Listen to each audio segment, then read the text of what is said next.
let's see, we are finding the error. So we're finding the error bound for t2 of x. And our f of x is going to be, let's see, let me look it up here. Okay, so f of x is equal to square root of x, and then it's centered at 4, so a equals 4.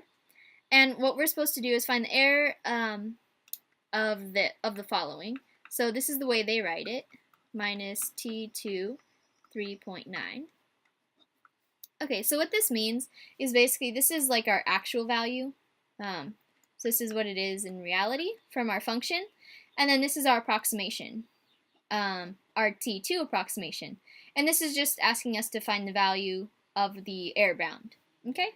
And so 3.9, that value that they give us, that gives us our x. X equals 3.9. Because remember, for error, to calculate the error, we need our x and an a. Okay? Alright, so first of all, let's write the error formula. So we have error is less than or equal to k, which in this case is going to be f times n plus 1. I'll just write it this way, of u. Okay, and remember u is between a and x. Okay, well in this case it would be the other way. So u is less than a but greater than x. So this is our range basically. We can go from 3.9 to 4 and see where the f to the n plus 1 is a maximum. Okay, and then we have our x minus a to the n plus 1 over n plus 1 factorial. Okay, so our n in this case is 2, right? So n equals 2. So all of these values, the n plus 1s, those are all going to be 3's, right? So n plus 1 equals 3. All right, so that's good to know. So we need to find error. So f, where our third derivative is a maximum. Okay, well, that's parenthesis. Okay, and then we have x minus a to the third over 3 factorial, right? And then that's just going to equal 6 later on. Okay, so now let's get to work finding the third derivative.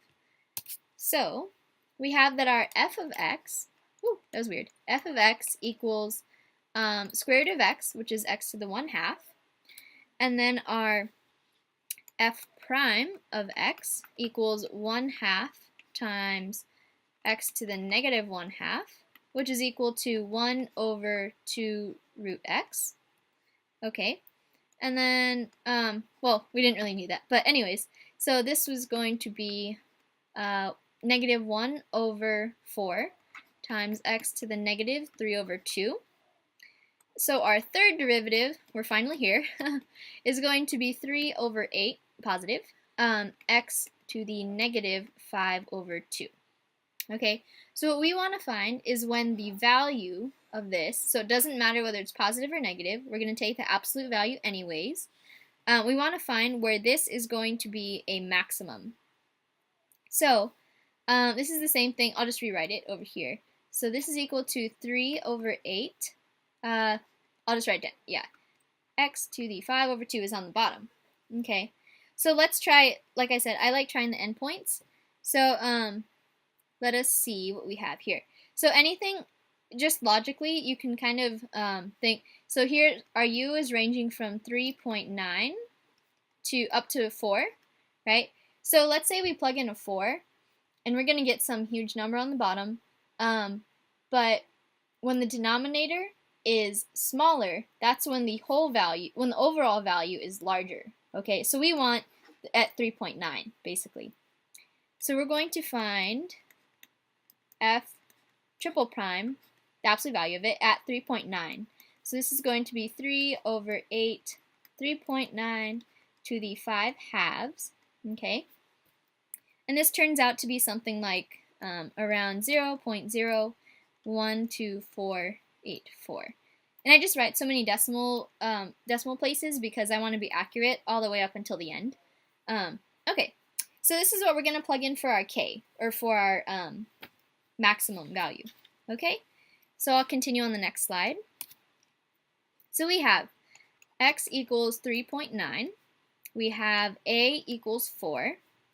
We have our k equals 0.012484.